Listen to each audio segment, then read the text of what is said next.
Lecture start करते हैं।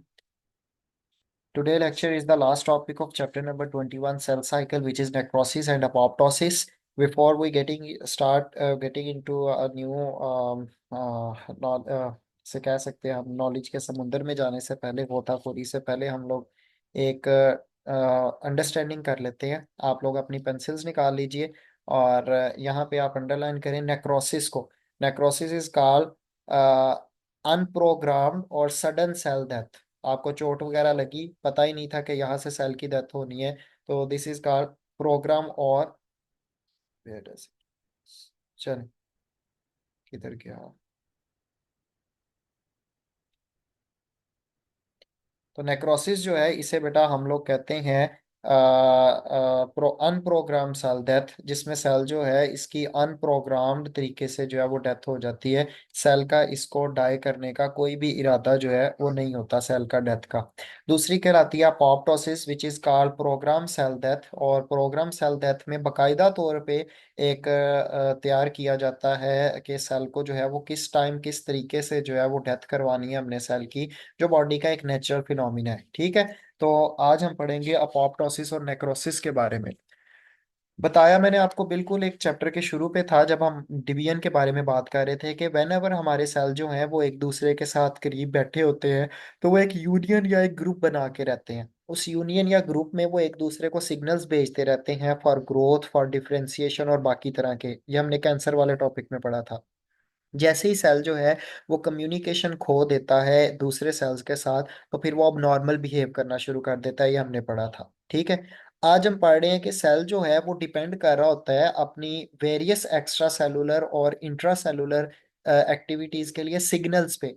और ये सिग्नल्स जो है ना सिर्फ उसके करीब वाले उसके रिश्तेदार या उसके नेबरिंग सेल्स उसे देते हैं, बल्कि ये सिग्नल जो है हमारी बॉडी के और सेल्स जो हैं जिसमें फैगोसाइटोटिक सेल आ जाते हैं। इसमें हमारे आपने फैगोसाइटोटिक सेल के नाम पे अभी वाइट ब्लड सेल ही पड़े हुए हैं। वाइट ब्लड सेल आ गए या मैक्रोफेज आ गए जो चीज़ों को खाते हैं, टूटी फूटी चीज़ों को, ये सिग्नल्स भेजते हैं। अब ये हमारी बॉडी के अंदर बड़े कंट्रोल्ड एक्टिविटीज करवाते हैं जितने भी ये सेल्स होते हैं। ठीक है, उन कंट्रोल एक्टिविटीज में क्या क्या आ जाती है? पहली आ जाती है बेटा सेल डिवीजन जो कंट्रोल होती है। पैटर्न फॉर्मेशन अंडरलाइन करें इसे, आपके लिए नया लफ्ज है। Organization of cells to form an organ और structure. Organization of cells to form an organ और structure is called pattern formation. और तीसरा differentiation when cell getting into their function. जब सेल कोई भी फंक्शन अडॉप्ट करता है तो हम कहते हैं सेल डिफरेंशिएट हो गया। ठीक है, morphogenesis change in the shape of cell. Morph shape, genesis the process और procedure. So morphogenesis is the process of changing cell shape and motility is comes from movement. तो सेल जो है movement के लिए, उल्टे तरीके से पढ़ा हूँ, मूवमेंट के लिए मॉर्फोजेनेसिस अपनी शेप में चेंज के लिए, डिफरेंशिएशन अपनी।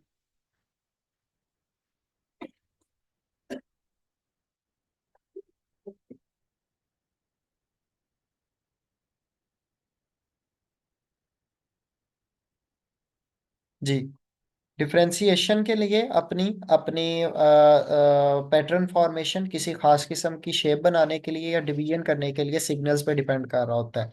और ये सिग्नल जो है each cell predestined to its faith. हर सेल की जो है पहले से ही किस्मत जो है वो उसका फैसला किया गया होता है कि हमारे अंदर होता है, हम जैसे जानदारों में। ठीक है, अब इवन के सेल की डेथ जो है ये भी प्रोग्राम्ड होती है। आपको पता है हमारे रेड ब्लड सेल जो हैं वो 4 महीने 4.5 महीने बाद डेथ हो जाती है उनकी, तो वो भी प्रोग्राम्ड होती है। ये जो प्रोग्राम्ड सेल डेथ है ये मल्टी सेलुलर जानदारों के लिए बहुत ज़रूरी है। क्यों?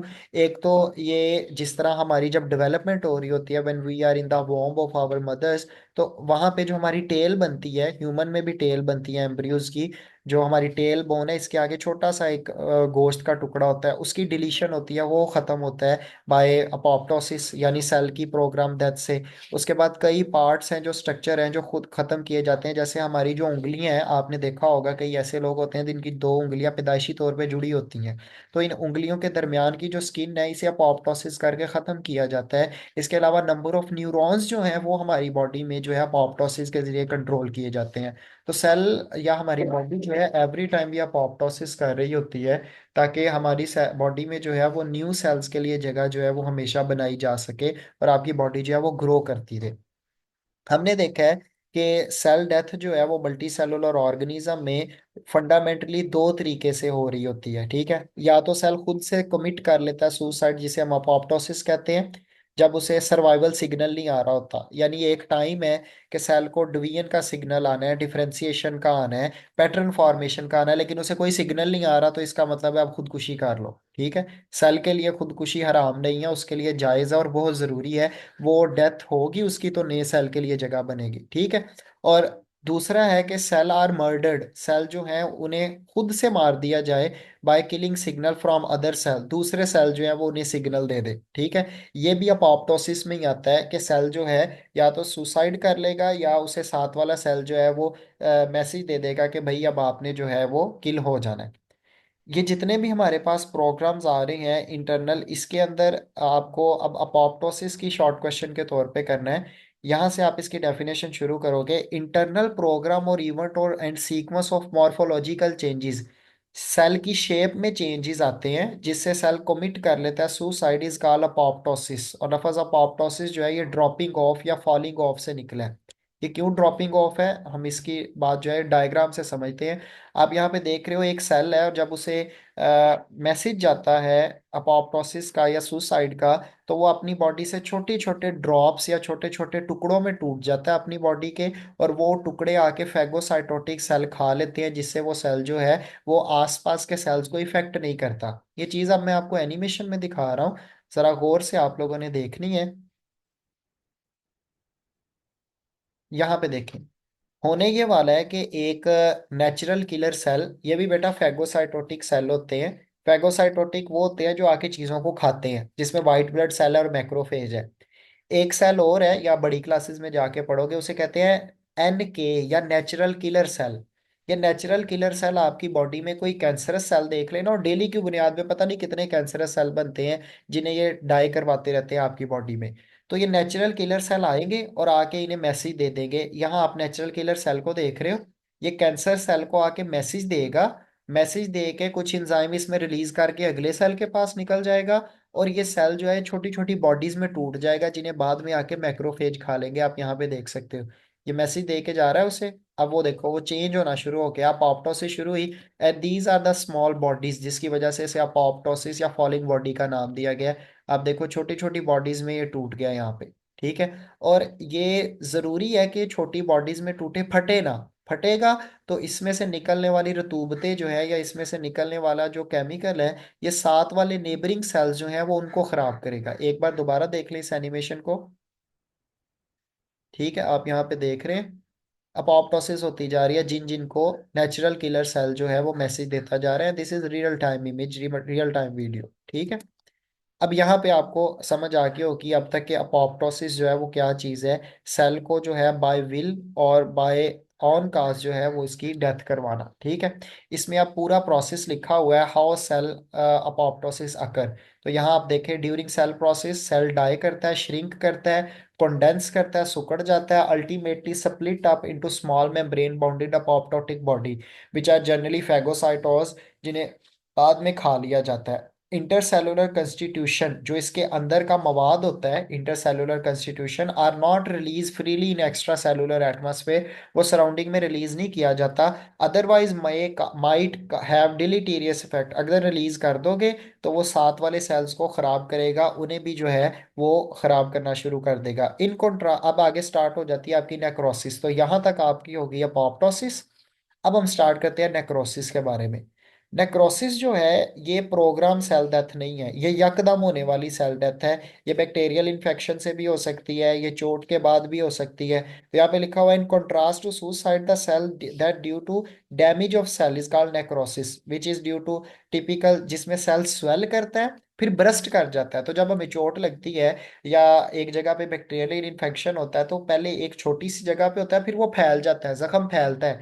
वो इस वजह से फैलता है कि जो जो सेल फटता जा रहा है, क्योंकि वो बॉडी के कंट्रोल में नहीं है, वो बॉडी के अंडर कंट्रोल में नहीं है, अपॉप्टोसिस के जरिए नहीं हो रहा। जैसे ही वो फटता है तो उसके अंदर से निकलने वाले केमिकल्स जो है वो दूसरे सेल अब्जॉर्ब करते हैं और वो भी फटना शुरू कर देते हैं। इस वजह से उसने लिखा है damage the neighbouring cell and cause inflammation, ठीक है। तो अब हम लोग देखेंगे एक अदद नेक्रोसिस होता हुआ सेल हम लोग देखेंगे, यहाँ पे आप लोग के सामने है।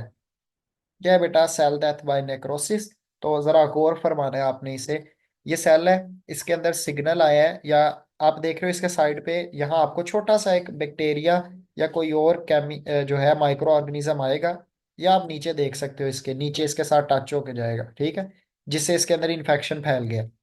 अब इन्फेक्शन फैलने से आप देख रहे हो जो इसका मटेरियल है, ये ब्रस्ट होके ये बाहर फैल चुका है, ये छोटी बॉडीज में नहीं गया, अब ये प्रॉपर ब्रस्ट होगा, ठीक है। इसकी मेम्ब्रेन फटेगी अभी प्रॉपर तौर पे।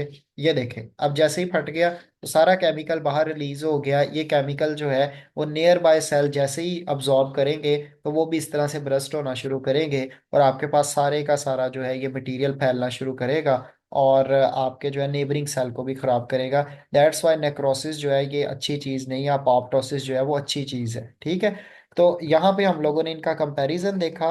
फॉर अ गुड कंपैरिजन और फॉर 2 नंबर शॉर्ट क्वेश्चन जिसके लिए हम सारी ये तगोदो कर रहे हैं, उसके लिए मैंने आपके लिए ये एक डिफरेंस जो है ये इसका निकाल के रखा है। थोड़ा सा कुछ पॉइंट्स थे जो आपके लिए नहीं थे, वो मैंने कट कर दिए इसमें से।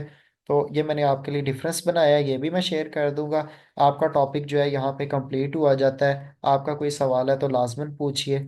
जी प्लीज़, मैं आपको अनम्यूट कर रहा हूँ। जी please, any question, raise your hand then ask question.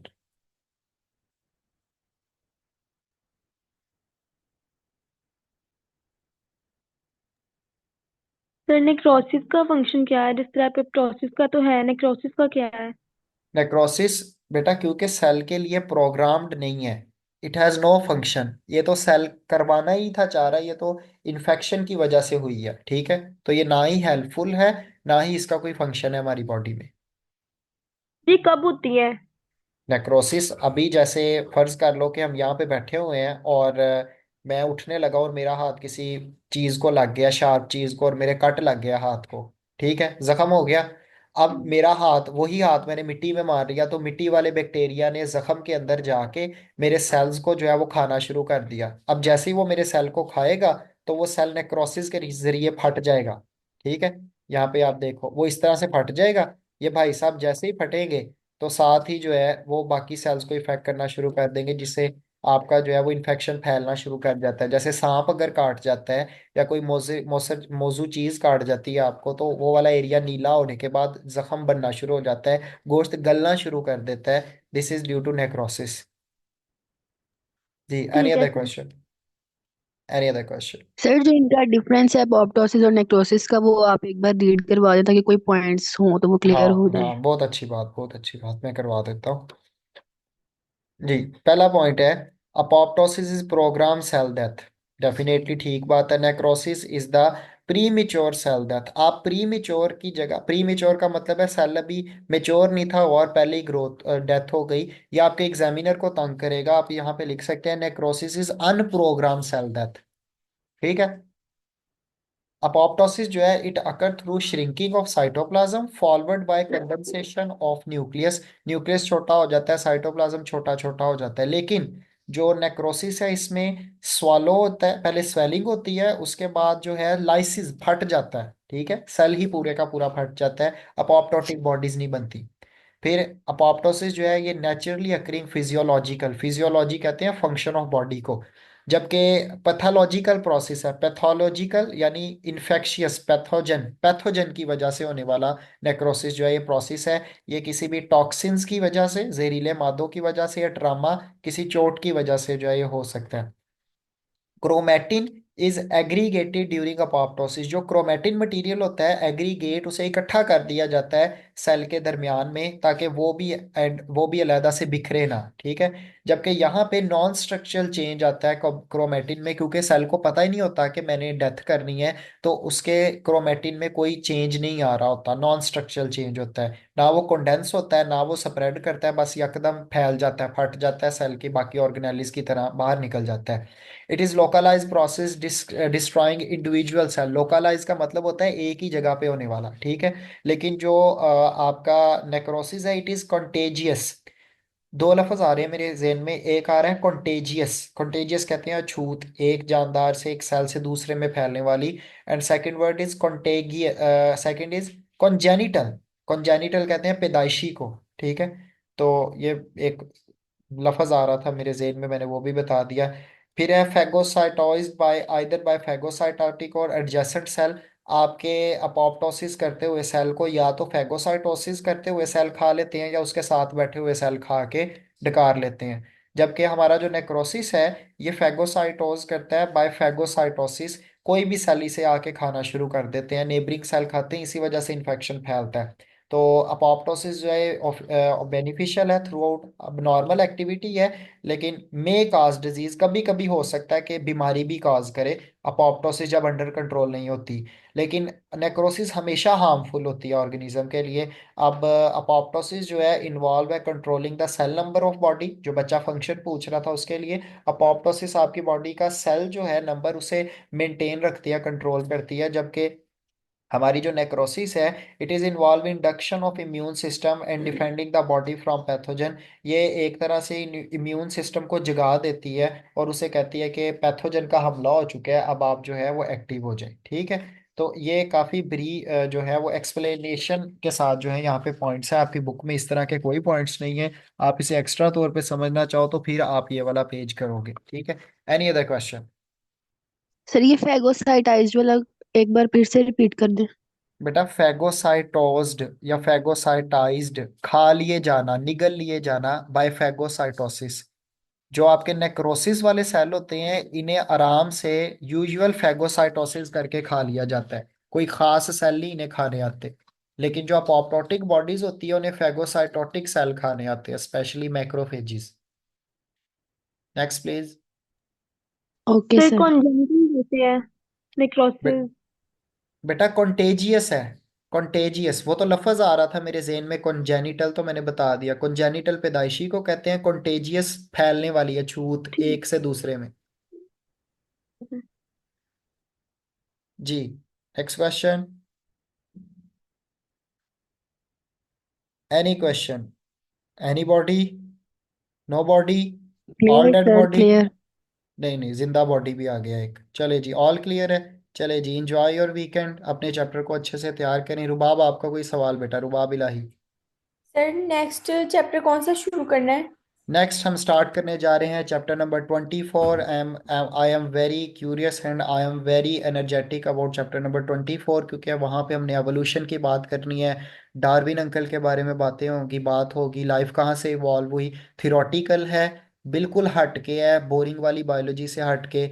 तो it would be a very interesting chapter.